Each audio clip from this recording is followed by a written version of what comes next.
This is day 228. You are what you see. I sat at a wedding reception in Florida last weekend, watching a man slouched over his phone, head in his hands, playing Candy Crush while the celebration moved around him. I did not know this man well. I did not know his story. But I noticed him because something about his posture, his one-word answers, his cynical tone felt heavy. I found myself building a narrative about who he was and why he was there. Later, I had asked the groom about a few people I'd been quietly profiling. I was completely wrong in both cases. My detective work was terrible, but the exercise taught me something that I had not expected. We do not just see people, we interpret them. And the way we interpret them often says more about us than it does about them. There's a concept in psychology called projection. It is the tendency to attribute our own traits, feelings, or impulses to someone else. The dishonest person suspects everyone of lying. The manipulative person assumes everyone has an angle. The person hiding something becomes hyper alert to others hiding things. This is not always conscious. It is a defense mechanism. It is the mind protecting itself by externalizing what it does not want to face internally. I thought about this as I watched that man at the wedding. I had no idea what he was carrying. Maybe he was grieving. Maybe he was exhausted. Maybe he just did not want to be there. But I had already decided he was grumpy, cynical, disengaged. I had assigned him a story based on what I saw, and what I saw was filtered through my own lens, my own assumptions, my own experience with people who look like that. This is not unique to me. We all do it.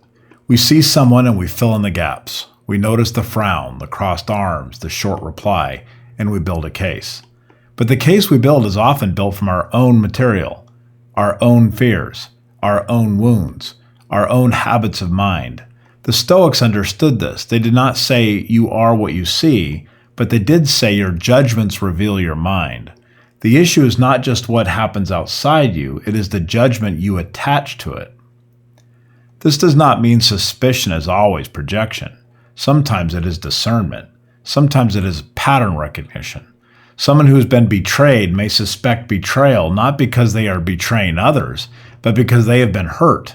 Experience teaches us to notice certain signals. Trauma makes us alert to certain dangers. This is not projection. You might call that survival.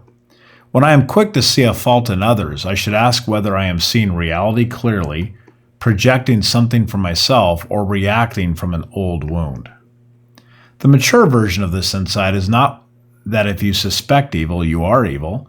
It is that when you are quick to see a fault in someone else, you should pause and ask where that quickness came from. Are you seeing reality clearly? Are you projecting something from yourself? Are you reacting simply from an old wound? The answer matters because it changes what you do next. If you are seeing clearly, you can respond with wisdom. If you are projecting, you can pull back and examine yourself.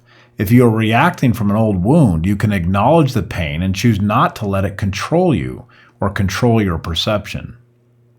I left that wedding with no answers about the man at the table, but I left with a question about myself. What am I quick to see in others? What do I assume before I know? What does that reveal about what I carry? Those are not comfortable questions, but they are honest ones, and honesty is where clarity actually begins. So the next time you notice yourself building a story about someone, stop. Ask yourself where the story is coming from. Ask whether you are seeing them or you are just simply seeing yourself. Then decide what to do with that information. That small pause is enough to turn judgment into understanding, and understanding is definitely what we need more of.